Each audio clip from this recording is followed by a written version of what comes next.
Nunca pensé que llegaría a esta edad sintiéndome más huésped que madre. Más recuerdo que presencia. Me llamo Beatriz Montemayor. Tengo 78 años y he vivido en la misma casa desde que tenía 26. La compramos mi difunto esposo Ernesto y yo, cuando aún creíamos que todo lo que se construye con amor permanece. Era una casa sencilla en aquel entonces, con las paredes aún húmedas de pintura blanca y el patio trasero lleno de tierra y promesas. Nos casamos jóvenes, con las uñas llenas de trabajo y la mirada puesta en el futuro, y poco a poco fuimos transformando ese pedazo de terreno en un hogar. No era grande, pero era nuestro, y en él sembramos todo lo que teníamos: hijos, sueños, errores, memorias. Hoy, cada rincón habla de lo que fuimos. Después de que Ernesto murió, hace más de 20 años ya, la casa quedó en mis manos. Mis hijos, Sofía y Esteban, eran adultos entonces, con carreras universitarias que nosotros financiamos a fuerza de privaciones y de muchos silencios en la mesa. Nunca nos arrepentimos. Si algo teníamos claro, era que queríamos dejarles algo más que paredes. Un nombre limpio, un ejemplo y una base sólida. Sofía siempre fue la más ambiciosa, la más inquieta. Esteban, en cambio, era tranquilo, más de gestos que de palabras. Cada uno voló en su momento, como era natural, y yo me quedé en la casa con sus ecos, su polvo y su historia. Me adapté, como hacemos las madres, como hacen las viudas, como hacen las mujeres que aprenden a seguir solas sin que se les note el temblor en las manos. Con el tiempo, la casa se volvió demasiado grande para una sola persona. Eso decían todos. Que por qué no me iba a un departamento más pequeño, que por qué no vendía, que para qué quería tantas habitaciones vacías. Yo sonreía. Decía que lo pensaría, pero la verdad era otra. Esa casa era lo único que me quedaba donde aún me sentía entera. En sus paredes seguía la sombra de Ernesto recortando madera en el taller, el olor a sopa de domingo, las risas apagadas de los niños corriendo por el pasillo.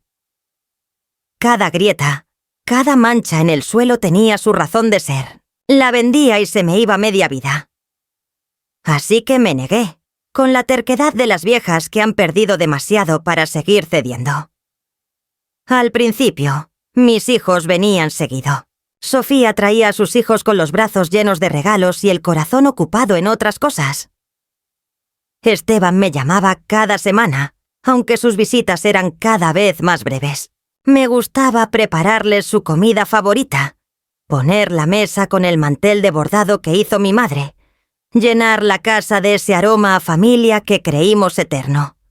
Pero los años pasaron, y lo que antes era costumbre, se volvió excepción. Las llamadas se espaciaran.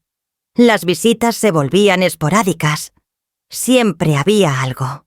Viajes, compromisos, cansancio. Entendí, como entienden todas las madres que envejecen, que hay una distancia que no se marca con kilómetros, sino con prioridades. Aún así, nunca les reproché. Era suficiente con verlos aunque fuera una vez al mes, aunque hablaran más por teléfono que con los ojos. Las Navidades, sin embargo, eran sagradas. Desde la muerte de Ernesto, yo me encargaba de todo. El árbol, la cena, los villancicos, la velita encendida por los que ya no están. Era mi manera de mantener unido lo que el tiempo intentaba deshilachar. Sofía traía su ensalada que nadie comía. Esteban los postres de la pastelería elegante que descubrían esa semana. Mis nietos se quejaban del frío en el patio, pero al final todos se sentaban a la mesa. Era una noche donde yo aún importaba, aunque fuera como la que organizaba, la que sostenía, la que daba el primer abrazo. Nunca me detuve a pensar que podía ser la última vez. Nunca imaginé que un día, esa noche también se celebraría sin mí. Esta vez La invitación no llegó, ni mensaje ni llamada. Fue en una conversación casual, días antes de Nochebuena, cuando Sofía me lo dejó caer con esa suavidad cruel que tienen las frases planificadas. «Mamá, este año vamos a hacer algo más íntimo, solo nosotros. Ya sabes, los chicos están grandes, la casa está lejos, es más cómodo así». Yo asentí, sin entender del todo. Esperé que añadiera un «pero por supuesto te vienes con nosotros», o un «y tú, que eres la abuela, eres parte esencial». No lo hizo. Esteban, al que llamé después, fue más torpe. Dijo que sí, que Sofía tenía razón, que no querían molestarme con el viaje, que después me mandaban fotos. Fotos, como si yo fuera una amiga lejana, una ex compañera de trabajo, una figura decorativa de la que solo queda memoria en retratos. No dije nada. A esa edad, una aprende que hay heridas que se vuelven más grandes cuando se nombran. Me limité a colgar, a sentarme junto a la ventana y a mirar el jardín seco, el mismo que tantas veces regué mientras Ernesto tocaba el radio viejo y los niños jugaban con una pelota de trapo. Pensé en la vajilla que había sacado del aparador, en los manteles recién planchados, en el pavo que había pedido con anticipación. Todo eso, ahí, intacto, sin nadie que lo esperara.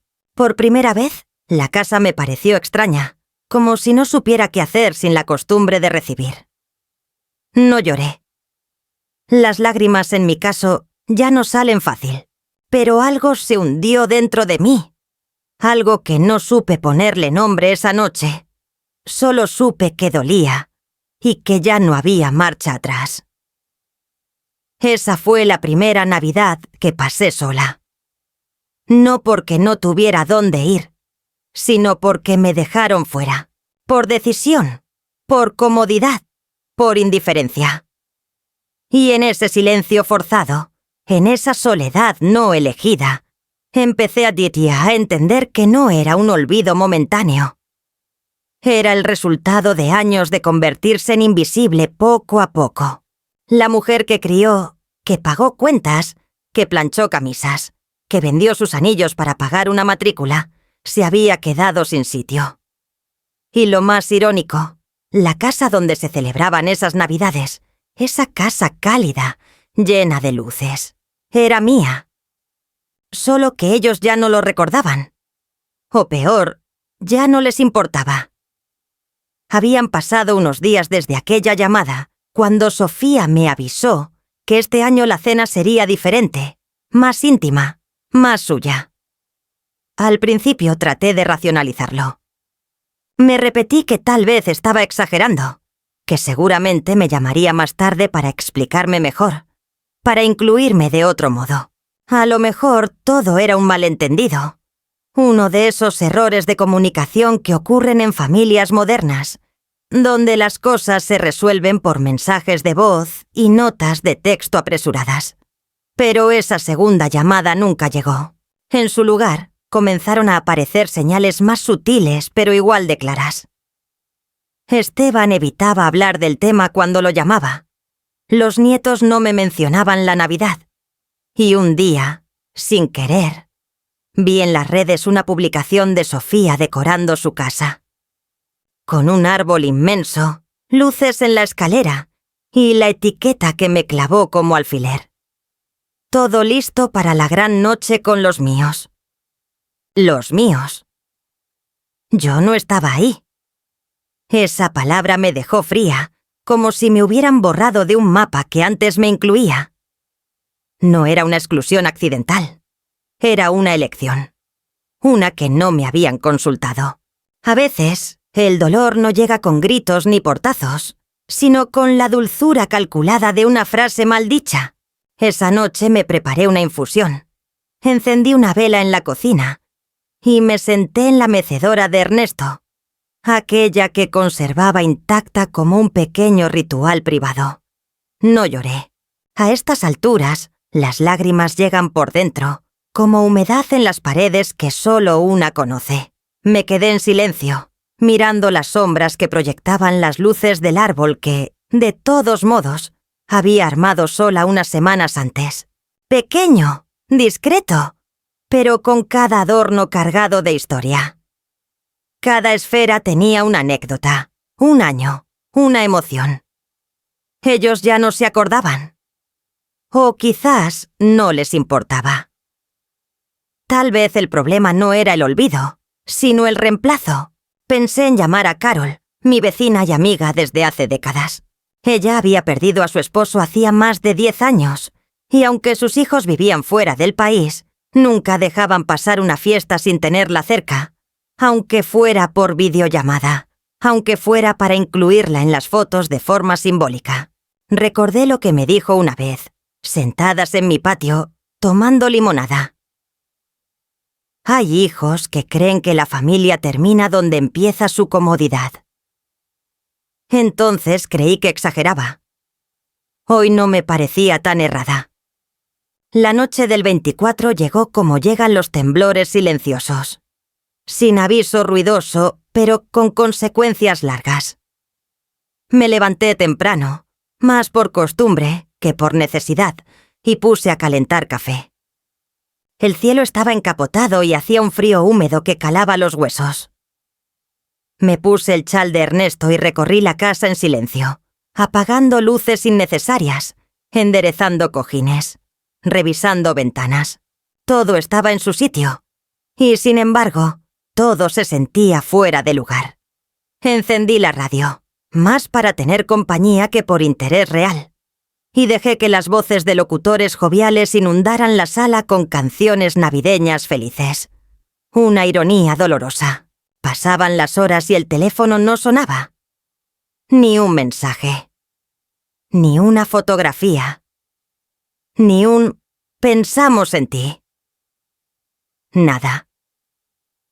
Al mediodía decidí cocinar de todos modos. No podía dejar que la costumbre muriera así, de golpe. Preparé un pollo con manzana, que era lo que Ernesto solía cocinar en nuestras primeras Navidades. El aroma llenó la casa como un recuerdo voluntarioso. Me senté a la mesa con una copa de sidra. Brindé en silencio. Y di gracias por lo que alguna vez tuvimos. Fue entonces, mientras recogía los platos sin tocar, que sonó el timbre. Pensé que era Carol, o tal vez algún vecino trayendo galletas, pero al abrir, no había nadie. Solo una caja con un lazo. La tomé con cuidado, esperando una nota, un gesto, algo que dijera que habían pensado en mí aunque fuera a último momento. Pero no había nada escrito. Dentro encontré un regalo genérico, una bufanda sintética, aún con la etiqueta del supermercado. Sin nombre, sin dedicatoria, sin alma. Algo que perfectamente podría haberse dado a una secretaria o a un vecino. Fue ese detalle el que más dolió. No el regalo en sí, sino su anonimato. La confirmación de que ni siquiera valía la molestia de una línea escrita a mano. Decidí no quedarme en esa tristeza. Tomé mi taza, me acomodé en el sillón y puse una vieja película en blanco y negro. Quise distraerme, pero algo me hacía revisar el celular cada tanto. Pasadas las 9 de la noche, sin esperar mucho, entró una notificación. Era del sistema de seguridad de la casa. Actividad detectada en la entrada principal. Al principio me asusté. Pensé en ladrones, en algún intruso. Pero al abrir la aplicación, la imagen fue otra. En la pantalla vi el rostro de Sofía, entrando con su familia. Detrás, Esteban, riendo con su esposa. Y luego los niños, todos con abrigos y bandejas. Entraban en mi casa, en mi sala. Usaban mi comedor, el de las grandes celebraciones. Reían, cantaban, se servían platos que reconocía. Habían montado la cena ahí, sin avisarme, sin invitarme, como si yo no existiera. como si fuera una huésped que ya no merecía la llave de su propio pasado. Me quedé paralizada, el té temblando en mi mano. No podía entender. No era solo una cena en otro lugar. Era mi casa. Mi mesa. Mis luces. Habían tomado todo y me habían dejado afuera como a una extraña. Las cámaras mostraban cómo Sofía daba indicaciones, cómo Esteban descorchaba vino con naturalidad, cómo mis nietos jugaban con los cojines del sofá que yo misma mandé tapizar hace unos años. Ni una mirada hacia la cámara. Ni una mención a mí. Me habían borrado. No de la memoria, sino de la escena. Mi corazón latía con fuerza, no de ira, sino de una tristeza tan profunda que me sentí niña otra vez. Como cuando me dejaban fuera de los juegos en la escuela por no tener los zapatos correctos. Una exclusión que no se grita, pero se siente con cada fibra. Pensé en tomar el teléfono, en llamar, en preguntar qué estaba pasando. Pero algo me detuvo. Una dignidad antigua, una que no sabía que aún conservaba, me hizo dejar el aparato sobre la mesa. No iba a mendigar un lugar que me pertenecía. No ibas a interrumpir una fiesta a la que ya no estaba invitada. Me quedé mirando la pantalla, viendo cómo usaban mi vajilla, cómo encendían mi chimenea, cómo se acomodaban en mis sillones como si fueran suyos. Y en ese momento, algo cambió dentro de mí. Como si una venda callada se hubiera caído de mis ojos. Recordé que hacía más de 20 años, por recomendación de Ernesto, habíamos puesto la propiedad a nombre de una sociedad inmobiliaria en la que yo era socia mayoritaria. Una medida legal para evitar problemas sucesorios. Un dato que nunca mencioné a mis hijos porque no creí necesario hacerlo. Hoy, esa omisión se volvía clave. No solo vivía allí. Yo era la única propietaria legal de la casa. Ellos lo habían olvidado. O quizás nunca lo supieron. La tomaban por suya por costumbre, por conveniencia, por herencia anticipada. Pero la realidad era otra. Esa noche no pude dormir. Me recosté temprano, con el corazón como piedra caliente. Escuché los fuegos artificiales a lo lejos, los cantos de vecinos, los brindis. Pero en mi casa no había música, solo un murmullo constante de pensamientos que no me dejaban en paz. Pensé en Ernesto, en lo que diría si viera esto, si sabría consolarme como lo hacía con un abrazo apretado, con esa manera suya de poner palabras simples en situaciones complejas. Pensé en lo mucho que dimos, en cómo nos vaciamos para llenarlos a ellos, y en cómo ahora, cuando menos me quedaba, ellos decidían cerrarme la puerta. No porque no cupiera, sino porque ya no me consideraban parte esencial. Amanecí con una decisión que no sabía que tenía dentro. No era venganza. No era enojo. Era otra cosa. Algo más callado, más firme. Era el principio de una verdad que ya no podía ignorar. Si ellos me habían dejado fuera de la cena, yo tenía derecho a decidir quiénes seguían sentándose en mi mesa. Y por primera vez, no iba a pedir permiso. Desperté temprano al día siguiente, pero no con esa ligereza de los días festivos, ni con la costumbre amable de preparar café antes del amanecer. Me desperté como se despiertan los que han tenido una noche con los ojos abiertos y la mente inquieta, con el cuerpo cansado y el corazón entumecido, como si hubiera llovido dentro de mí y todavía no hubiera escampado. La luz del sol filtraba una claridad opaca por las cortinas cerradas y el silencio era espeso, el mismo que queda después de un incendio. Me senté al borde de la cama, tomé las pantuflas del suelo y caminé hasta la cocina con los pasos arrastrados de quien no espera nada. Puse agua en la tetera, sin pensar demasiado, como si los gestos rutinarios pudieran darme alguna sensación de control. de continuidad, de que el mundo no se había quebrado durante la noche. Pero sí lo había hecho. Algo había cambiado y ya no había forma de fingir lo contrario. El celular estaba sobre la mesa, exactamente donde lo había dejado la noche anterior. Ninguna llamada perdida, ningún mensaje, ninguna disculpa, ni siquiera una foto que intentara suavizar el abandono. Por un momento, pensé que quizás el remordimiento les haría escribir, que alguno de ellos, Sofía, Esteban, incluso uno de los nietos, notaría mi ausencia. La sentiría como un hueco en medio de la mesa, como el silencio entre risas que nadie puede explicar. Pero no, revisé el sistema de cámaras nuevamente, más por una necesidad absurda que por curiosidad real. Ya no había nadie en casa. La sala estaba ordenada, la cocina limpia, las luces apagadas, todo en perfecto estado, como si nunca hubiera habido una fiesta. Como si la presencia de ellos no hubiera dejado huella. Ni una servilleta fuera de lugar. Ni un vaso mal puesto.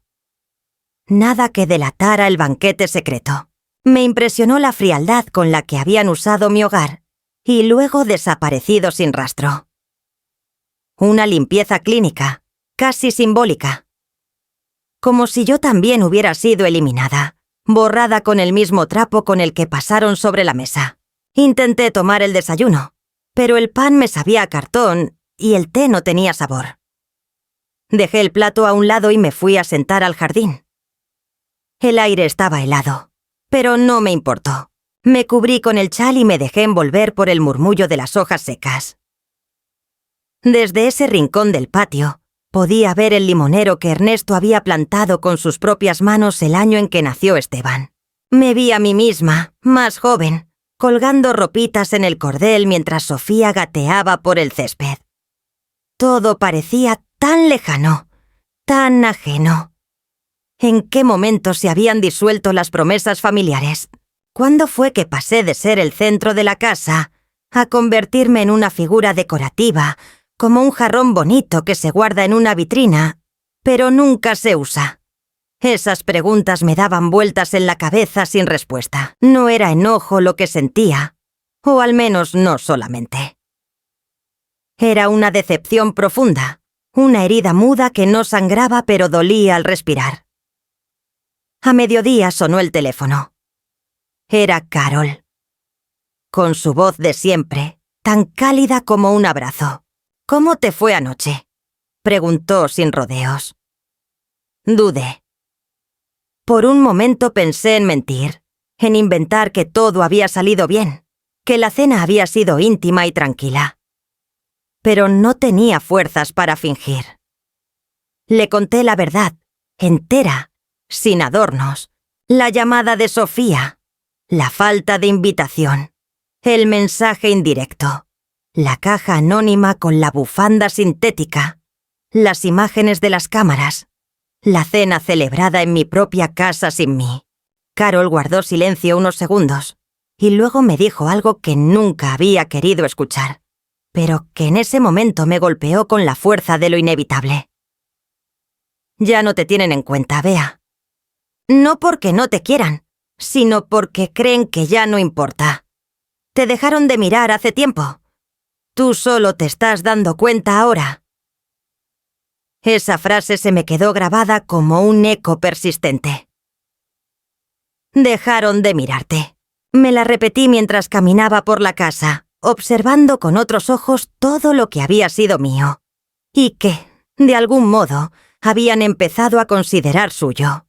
Los retratos familiares donde ya no figuraba, los adornos que se llevaban prestados sin preguntar, los documentos que asumían que eran suyos por derecho.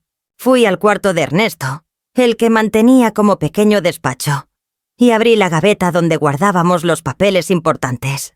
Allí estaban, envueltos en una carpeta verde, los documentos de la propiedad, los estatutos de la sociedad inmobiliaria, la firma de Ernesto aún nítida en los márgenes. Todo a mi nombre. Todo legal. Todo claro. Yo seguía siendo la única dueña de esa casa. No había cesión, ni donación, ni traspaso. Todo estaba en regla, como lo habíamos planeado. Respiré hondo y sentí una mezcla de alivio y vértigo. Alivio por saber que no estaba loca, que todavía tenía control. Vértigo porque entendí que podía hacer algo. Y que esta vez lo haría. Llamé a Julia, la abogada que me había ayudado con el fideicomiso hace años. Me atendió con su tono pausado y atento, como si ya supiera que no se trataba de un trámite más. Le expliqué lo que había pasado, sin omitir detalles. Escuchó en silencio. Al final, solo me preguntó: ¿estás segura de lo que quieres hacer, Beatriz? No tuve que pensarlo. Más que nunca, Julia, respondí. Hicimos una cita para el lunes siguiente. Mientras tanto, ella me envió un documento de poder para firmar desde casa. Lo imprimí, lo leí, lo firmé con letra firme. Esa misma tarde, Julia inició el proceso de venta. No sería inmediato, por supuesto, pero sí irreversible. La casa se pondría a la venta a través de una fundación cultural que había conocido hacía años en una feria de barrio. Me gustaba su propuesta: convertir hogares históricos en espacios comunitarios. Eso quería ahora. Que mi casa, mi historia, sirviera para algo más que para adornar la comodidad de una familia que ya no me reconocía. Esa noche dormí como no dormía hacía meses. No con felicidad, pero sí con una serenidad extraña. Como si por fin hubiera dejado de sostener algo que me rompía las manos. Al día siguiente preparé una caja con objetos personales. Cartas de Ernesto, álbumes familiares, el rosario de mi madre, el anillo que usé en mi boda. Los guardé con cuidado, sabiendo que pronto saldrían de esa casa conmigo. Dejé otras cosas en su sitio. Los muebles, los cuadros, la vajilla. Ya no me importaban. Que se quedaran, que se volvieran historia. Yo no era las cosas. Yo era la memoria, y esa la llevaría conmigo, intacta. Pasaron 2 días hasta que Sofía llamó. No preguntó cómo estaba. Solo dijo: «Mamá, dejaste el portón abierto. Fuimos a buscar las bandejas y no pudimos entrar». Mi silencio fue inmediato, una pausa cargada de intención. «Yo no dejé nada abierto», respondí con calma. «La casa ya no es suya, Sofía». Un segundo de confusión. Luego la risa nerviosa. «¿Qué estás diciendo?». Entonces se lo dije, con la voz pausada, sin enojo, sin gritos.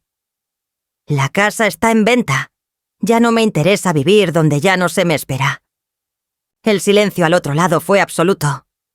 Podía oír su respiración. Luego vino la incredulidad, el intento de manipulación. «¿Qué estás haciendo? ¿Esto es una especie de castigo?». «Mamá, no puedes hacer esto sin avisarnos». Pero claro que podía. Y lo hice. Porque ya no era su obligación avisarme a mí. Porque ya no se trataba de conveniencia. Se trataba de respeto. Y cuando eso se pierde, no queda más que partir. Colgué sin culpa. Por primera vez en años, me sentí dueña de algo más que una propiedad. Me sentí dueña de mí. Nunca pensé que la paz pudiera llegar de forma tan silenciosa. No con fuegos artificiales ni con gestos teatrales, sino como una brisa tibia al final de un invierno largo. Fue una mañana cualquiera, la del 27 de diciembre, cuando me desperté sin prisa, sin sobresalto, sin el nudo habitual en el estómago. Hacía años que no sentía ese tipo de calma. Me quedé unos minutos en la cama, escuchando cómo la casa respiraba en su rutina de siempre. El crujir de la madera vieja, el golpeteo de una rama contra la ventana, el murmullo sordo del barrio todavía adormecido. Por primera vez, no sentí miedo. Ni culpa. Ni la desesperación de quien espera una llamada que no llega. Todo lo que había pasado en los días previos parecía haberse asentado dentro de mí como un sedimento que, tras mucha agitación, encuentra su lugar en el fondo de un vaso. Me levanté despacio. No porque me doliera el cuerpo, sino porque quería saborear cada gesto, cada movimiento. El suelo frío bajo los pies, el aroma del café recién hecho, el vapor que empañaba el vidrio de la cocina. Todo tenía un peso distinto, más real, más mío. Me senté frente a la ventana con la taza caliente entre las manos y me permití mirar el jardín sin pensar en los que ya no venían. Ya no dolía del mismo modo. Lo que antes era herida abierta, ahora era cicatriz tibia, una marca que ya no sangraba pero que recordaba. Y en ese recordar encontré una fuerza que no había tenido en años. Una certeza que no se gritaba, pero que resonaba en cada rincón de la casa. Esta vida es mía. Esta historia, aunque la hayan querido reescribir, sigue siendo mía. Pasaron 2 días sin noticias de Sofía ni de Esteban. Ninguno volvió a llamar. Tampoco escribieron. Silencio absoluto.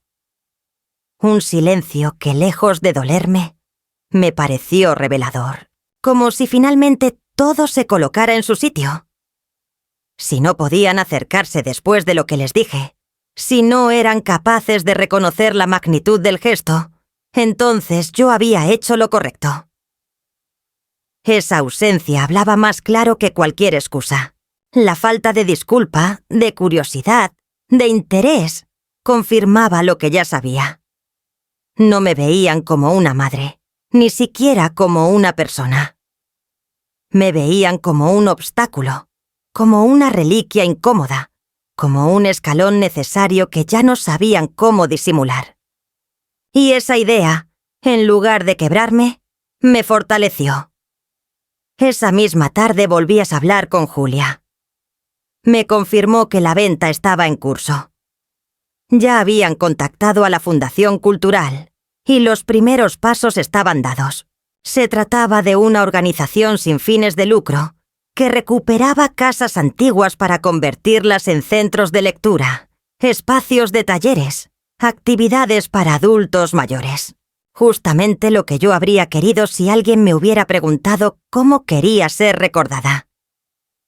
Me ofrecieron la posibilidad de conservar una habitación para uso propio, como oficina, si así lo deseaba. Rechacé con amabilidad. No necesitaba mantener un pie en esa casa. Mi presencia ya no estaba allí. Solo quedaban paredes, muebles y ecos. El alma de ese hogar ya la había recogido conmigo en una caja de recuerdos. En los papeles firmados. En las decisiones tomadas sin titubeo. El 3 de enero llegó la carta de confirmación. La fundación había aprobado la adquisición. Me enviaban el borrador del contrato, las condiciones, el cronograma. Todo estaba claro, ordenado, eficiente. Lo leí con atención. Sentada en el mismo escritorio donde tantas veces revisé cuentas. Llené formularios de becas, armé listas de compras escolares. Cada página era como una página nueva en mi historia. Una historia que, por primera vez en mucho tiempo, estaba escribiendo sola. Firmé con decisión. Cuando terminé, me levanté y fui al comedor. Me serví una copa de vino y brindé en voz baja, mirando el retrato de Ernesto. Lo hice, viejo. Susurré. Lo hice por mí. Porque ya no podía seguir fingiendo que todo estaba bien. Me pareció ver un destello en sus ojos apagados por el tiempo, como si una parte de él aún viviera en mi decisión. Esa noche, mientras cenaba una sopa sencilla, el teléfono sonó. Era una llamada desconocida. Dudé en contestar. Algo en mi interior se tensó, como si intuyera que detrás de ese número venía una sacudida. Contesté. Era Lucas, el hijo de Esteban, mi nieto. Su voz sonaba tímida, pero sincera. Abuela, ¿puedo verte? Me quedé en silencio unos segundos.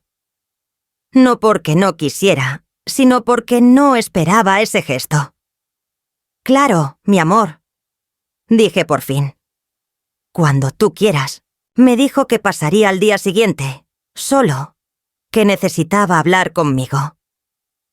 Colgué con el corazón encogido, no de miedo, sino de ternura.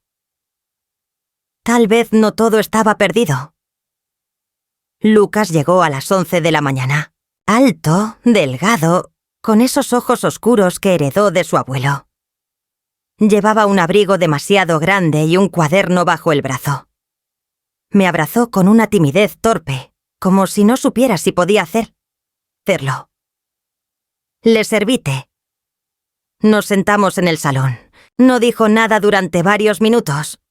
Solo me miraba. Finalmente sacó el cuaderno y lo puso sobre la mesa.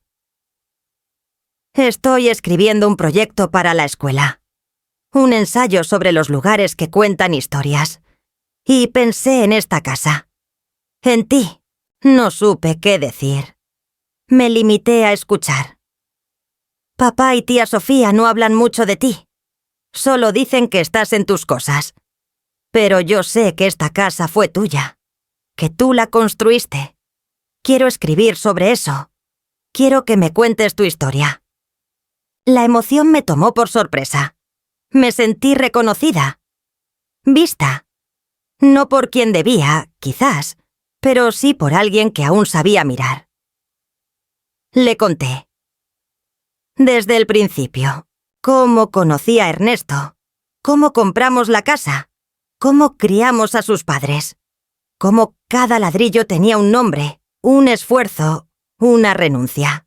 Le hablé de las Navidades, de los cumpleaños, de las veces en que trabajé noches enteras para pagar la matrícula. De los días en que me dolía la espalda pero seguía adelante. Le hablé sin rencor, sin acusaciones, solo con la verdad. Lucas anotaba con cuidado. A veces levantaba la vista y me sonreía.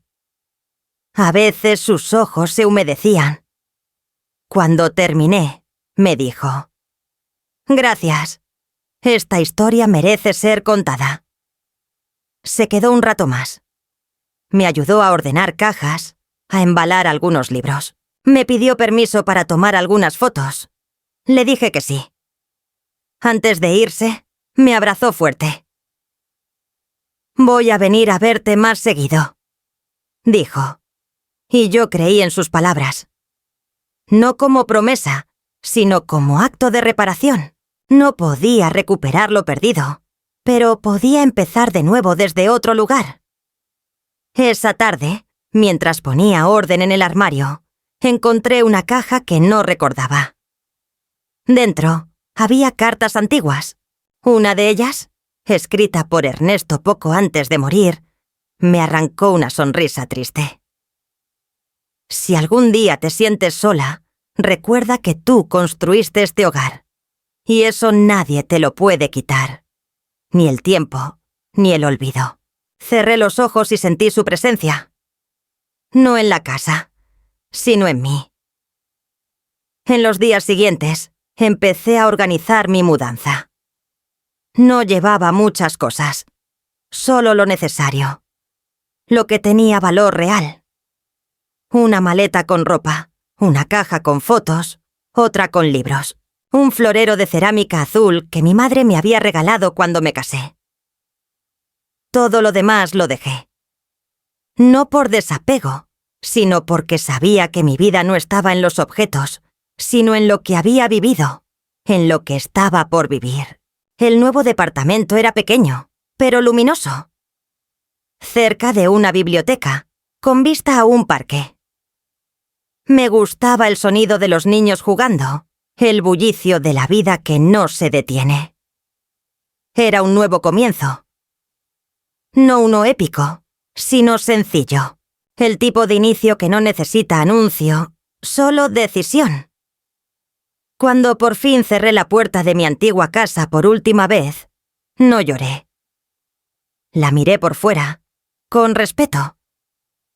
Como se mira a un viejo amigo al que se le dice adiós, no con tristeza, sino con gratitud. Me subí al taxi con la espalda recta, con el alma en calma. Mientras el coche avanzaba por la calle empedrada, supe que algo en mí se había liberado. Ya no era la mujer que esperaba junto al teléfono. Ya no era la madre que vivía para complacer. Era Beatriz Montemayor, dueña de su historia. Libre. Pasaron 3 días desde que firmé el contrato definitivo con la fundación y organicé mi mudanza sin anunciarlo a nadie más que a Lucas. En ese tiempo, el silencio por parte de Sofía y Esteban continuó. Un muro invisible que ni siquiera pretendía disimular su existencia. Ya no era la ausencia por olvido o descuido. Era una especie de castigo pasivo. Una respuesta silenciosa a la decisión que tanto les había sacudido. Pero yo no esperaba otra cosa. Durante años, me habían acostumbrado a hablarles en voz baja, a no exigir, a no pedir explicaciones. Hoy, por fin, había hecho lo contrario. Y ahora ellos no sabían cómo contestar a una madre que había dejado de suplicar. Me levanté temprano aquel jueves, con el cuerpo inquieto, sabiendo que la reacción no tardaría en llegar. La noche anterior había recibido una notificación. Sofía había intentado ingresar a la casa. El sistema de seguridad bloqueó su acceso, y eso significaba que ya sabían que algo había cambiado. La llamada llegó a las 9 de la mañana. No hubo saludo. Solo una frase seca de Esteban. ¿Podemos hablar? Contesté con un sí, que no ofrecía ni resistencia ni bienvenida. Vamos para allá, dijo él antes de colgar. La vieja casa de San Rafael ya no era mi residencia, pero aún tenía la llave. Me senté a esperar en la sala de estar con una taza de té frío que no alcancé a tomar. Llegaron juntos, con los rostros tensos, las miradas esquivas. Esteban fue el primero en hablar. ¿Vendiste la casa?, preguntó sin rodeos. Asentí. ¿Por qué? La pregunta era una farsa, una excusa para lo que realmente querían decir. Pero decidí contestar de todos modos. Porque ya no me pertenecía emocionalmente, solo legalmente. Y decidí hacer con ella algo útil. Sofía resopló con incredulidad. ¿Útil? ¿Crees que echarnos de la casa donde crecimos es útil? ¿Humillarnos así? Esa palabra, humillarnos, me sonó absurda. Me quedé en silencio un momento, y luego, sin perder la compostura, dije: yo no los eché. Ustedes decidieron que yo ya no formaba parte. Solo tomé nota. Esteban comenzó a caminar por la sala como solía hacer cuando era niño, y se sentía atrapado. Mamá, esto es muy grave. No puedes hacer cosas así de manera impulsiva. Esa casa era nuestro punto de encuentro, nuestro lugar de recuerdos. ¿Recuerdos?, pregunté con una risa que me salió sin querer. ¿Hablas del mismo lugar donde hicieron una cena navideña sin invitarme, usando mi vajilla, mi mantel, mis paredes como si yo fuera invisible? Sofía me interrumpió con una voz más alta. Fue una decisión difícil, mamá. Los niños estaban cansados. Tú ya no estás como antes. ¿Como antes?, repetí con lentitud. ¿Te refieres a estar callada, disponible, dispuesta a fingir que todo estaba bien aunque me estuvieran desplazando poco a poco? El silencio cayó como un peso entre los tres. Esteban intentó suavizar el tono. Lo que pasó fue una mala interpretación. No quisimos herirte. Pero esto de vender la casa, de cambiar cerraduras, es un ataque directo. No, respondí con calma. Es una defensa. Ustedes jugaron a que ya no estaba. Yo solo confirmé su fantasía. Ahora es real. Y no tiene vuelta atrás. Sofía se cruzó de brazos. ¿Y qué piensas hacer ahora? ¿Vivir en un cuartito como esas viejas solas que se hacen las mártires? Esa frase, cargada de desprecio, no me sorprendió. Me dolió, sí, pero no porque fuera inesperada, sino porque confirmaba lo que ya intuía. Su visión de mí no incluía respeto, solo utilidad. Voy a vivir tranquila, respondí. En un lugar donde nadie me vea como un estorbo o un trámite pendiente. Esteban intentó mediar otra vez. Mamá, estamos dispuestos a encontrar otra solución. Podemos compensarte, ayudarte a instalarte en otro lugar mejor. Pero por favor, no sigas con esto. No necesito compensación, ni ayuda. Necesitaba que me vieran. Y cuando ustedes decidieron no hacerlo, yo me vi a mí misma y me salvé. Sofía comenzó a llorar. Un llanto forzado, teatral. ¿Cómo pudiste hacer esto sin hablarlo con nosotros? Siempre fuiste tan razonable. ¿Qué te pasó? Me levanté entonces, con un gesto que detuvo a ambos. Fui hasta una caja que había traído conmigo y la coloqué sobre la mesa. Dentro había álbumes de fotos, cartas antiguas, dibujos de la infancia. Esto es todo lo que guardé de ustedes. Si les interesa recordar lo que alguna vez fuimos, pueden llevárselo. Yo ya no puedo seguir sosteniendo sola una historia que ustedes abandonaron. Esteban tomó una foto, la miró sin verla, y luego la dejó en su sitio. No sé qué decir. Entonces no digas nada, respondí con suavidad.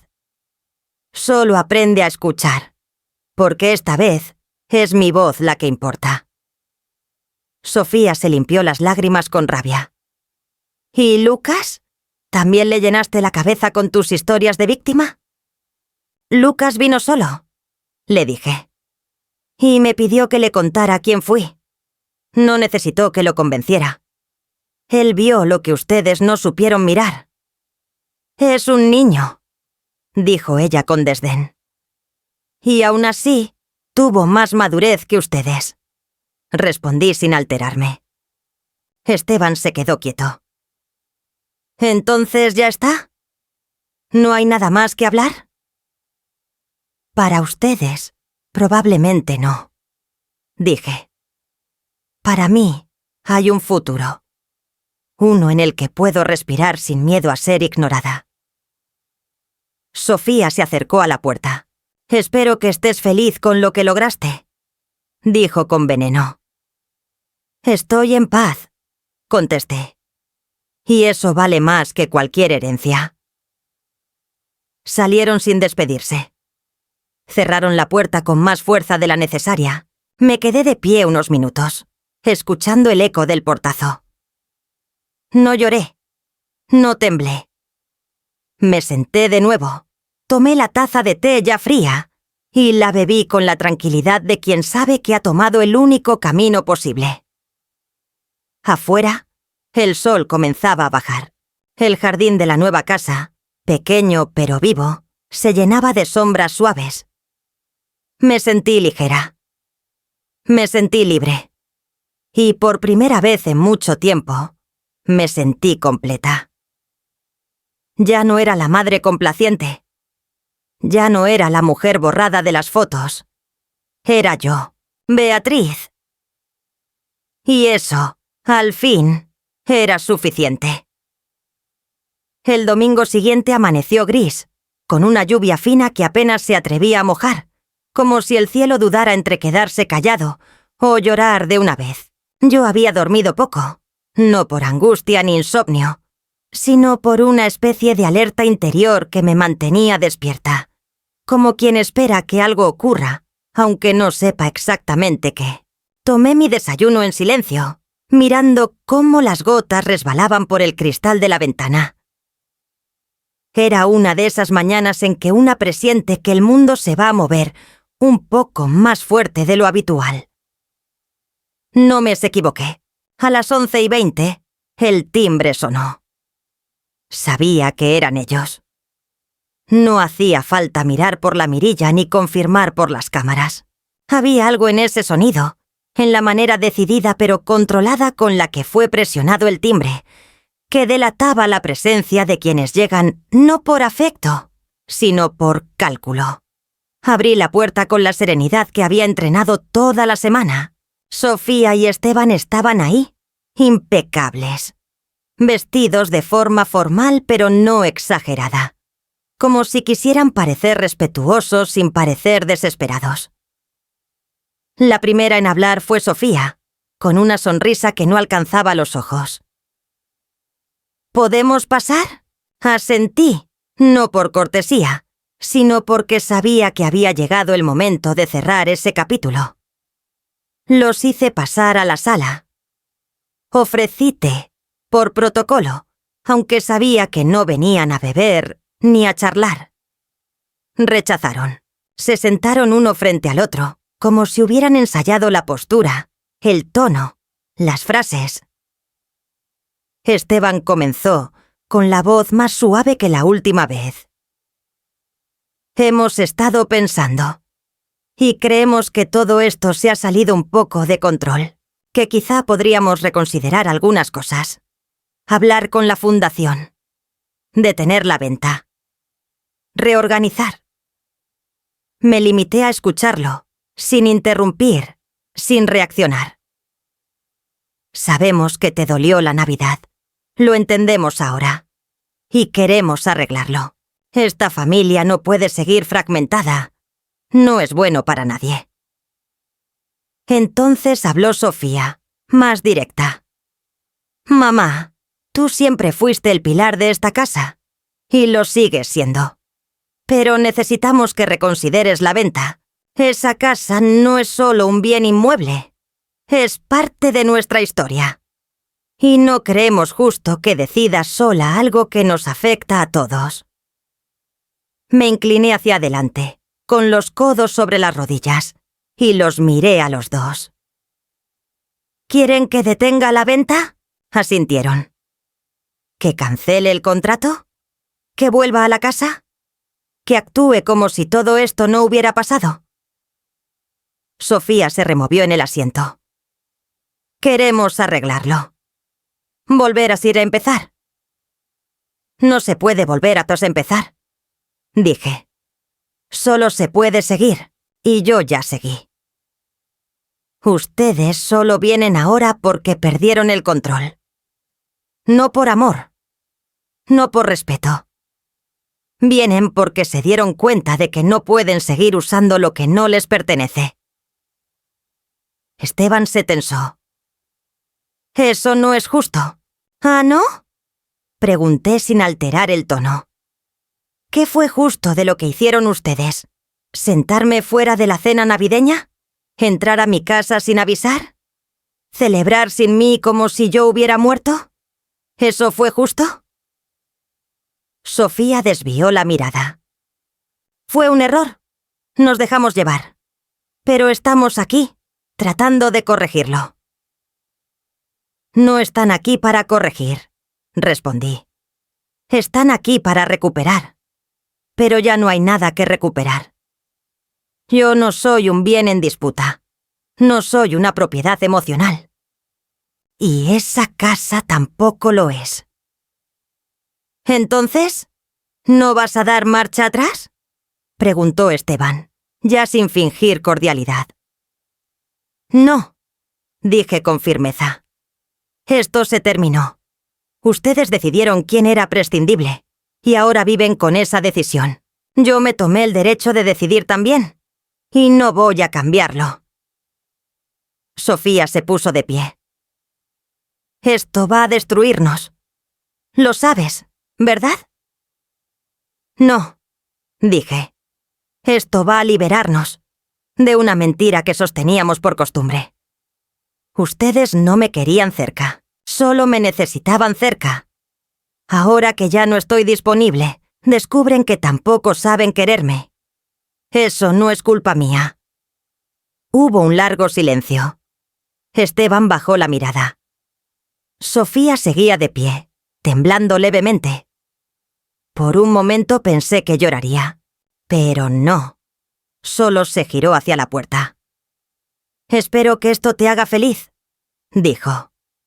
«No se trata de felicidad», respondí. «Se trata de dignidad. Algo que ustedes olvidaron que yo tenía». Se fueron sin despedirse. Otra vez. Cerraron la puerta con más cuidado que la vez anterior. Como si ya no supieran qué hacer con el peso que dejaban atrás.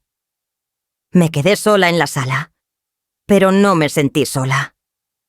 Me sentí completa.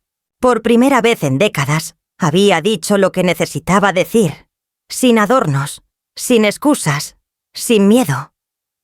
No había marcha atrás. Y eso era lo más cercano a la libertad que había sentido en toda mi vida. Desde entonces, no he vuelto a hablar con ellos. No porque los odie. No porque quiera castigarlos. Sino porque aprendí que el silencio también puede ser un límite. Uno que protege. Uno que enseña. Uno que cura. Ha pasado un mes desde aquel último encuentro en mi nuevo hogar. Y aunque las palabras que intercambiamos aún resuenan en mi memoria como ecos en una sala vacía, ya no las escucho con dolor, sino con la calma de quien ha comprendido que no todo puede salvarse y que a veces lo más digno es dejar caer lo que ya está roto. Me he acostumbrado a los silencios diferentes de este lugar, a los sonidos nuevos que marcan el ritmo de una vida que se escribe desde otra página. Sin la presión de repetir guiones antiguos. Aquí el reloj suena más despacio, no porque el tiempo haya cambiado de velocidad, sino porque ya no lo mido en función de visitas prometidas, ni de llamadas que no llegan. Lo mido en pasos lentos por el parque cercano, en las conversaciones breves pero cálidas con la señora del kiosco, en los libros que vuelvo a leer sin interrupciones, en las horas que dedico a estar conmigo, sin sentir que estoy sola. Mi apartamento es pequeño pero suficiente. No tiene las molduras de la casa antigua ni los muebles heredados, pero tiene algo más valioso: espacio para respirar. He puesto algunas fotos en una repisa discreta, no muchas, solo aquellas que me recuerdan quién fui antes de convertirme en sombra en mi propia casa. He colgado en la pared el bordado que mi madre me enseñó a hacer cuando era niña. Y cada vez que lo miro, siento que de algún modo, ella también me acompaña en este cierre de ciclo. He vuelto a escribir en mis cuadernos, pequeñas memorias, reflexiones, nada ambicioso, pero todo sincero. Y cada palabra que escribo me devuelve un poco más de mí, como si el lenguaje me estuviera reconstruyendo desde dentro. La casa de San Rafael fue oficialmente entregada a la fundación hace 2 semanas. Ya comenzaron los trabajos de adecuación. Retiraron los muebles que no servían. Restauraron el piso de madera que Ernesto tanto cuidaba. Y anunciaron que el espacio se convertirá en una biblioteca comunitaria y un centro de lectura para adultos mayores. No pude evitar imaginarme sentada en el antiguo comedor, convertida ahora en una sala de lectura, con otras mujeres de cabellos blancos hojeando libros entre susurros. Me conmovió pensar que allí, donde tantas veces me sentí invisible, otros encontrarán un lugar para sentirse vistos. Es una justicia silenciosa, pero poderosa. La historia de ese hogar seguirá, solo que con otros protagonistas, otros nombres, otras voces que llenarán de nuevo las habitaciones con sentido. Hace unos días recibí una carta. Era de Lucas, un sobre blanco, sin adornos, con su letra ya más firme que la de un adolescente. Dentro, una hoja cuidadosamente escrita a mano, sin errores, sin correcciones visibles. Me decía que había terminado su proyecto escolar y que lo había titulado La mujer que sostuvo una casa. Me contaba que el profesor se emocionó al leerlo, que le pidió permiso para compartirlo con otros estudiantes, y que varios compañeros se le acercaron después para preguntarle más sobre mí. No sabía que mi abuela era una heroína silenciosa. Escribió al final. Leí esa frase varias veces, dejando que cada palabra me envolviera como un abrigo hecho a medida. Nunca necesité trofeos ni discursos, pero esa línea, escrita por un nieto que aprendió a ver más allá del relato familiar oficial, fue el reconocimiento más hondo que he recibido en toda mi vida. La carta incluía también una pequeña foto. En ella Lucas estaba sentado en el porche de la antigua casa, ahora sin rejas, con libros apilados a su lado y una sonrisa tranquila. Detrás de él, colgado en la pared recién pintada, un cartel decía: Biblioteca Beatriz Montemayor. No supe si era una broma, un gesto simbólico o una decisión real de la fundación, pero lloré igual. No por nostalgia, sino por gratitud, porque al final algo de mí quedó allí, no como estatua, no como nombre en una placa, sino como semilla en tierra fértil. No lo llamaría redención, ni venganza, ni siquiera justicia. Lo llamaría verdad. Y esa verdad, aunque haya tardado en llegar, ha sido mi mejor compañía. Los días son tranquilos ahora. Hay tardes en que camino hasta la biblioteca nueva. No para entrar. Aún no me animo. Sino para verla desde fuera. Para observar cómo entran las personas. Cómo se sientan. Cómo el lugar vive sin mí. Y sin embargo, me recuerda. En esos momentos no pienso en Sofía ni en Esteban con rencor. Pienso en ellos como quienes fueron. Como quienes quizás aún pueden ser. Si alguna vez deciden mirar de verdad. Si alguna vez entienden que no se puede construir sobre ese velo olvido, sin que se derrumbe todo. No los espero. No los llamo. No los busco. Pero si llegan, si alguna vez tocan a mi puerta sin reproches ni exigencias, solo con el deseo de ver y de ser vistos, entonces quizás pueda abrirles. No como madre que perdona, sino como mujer que se respeta. Mientras tanto, me basto. Y no es poco. He aprendido que la paz no viene de los vínculos que nos atan, sino de los que nos sostienen. Y hoy, yo me sostengo a mí misma. Con mi historia. Con mi nombre. Con mi casa convertida en faro. Con mi nieto convertido en testigo. Con mi voz recuperada. Beatriz Montemayor. Viuda. Madre. Bibliotecaria. Mujer. Y ya no invisible.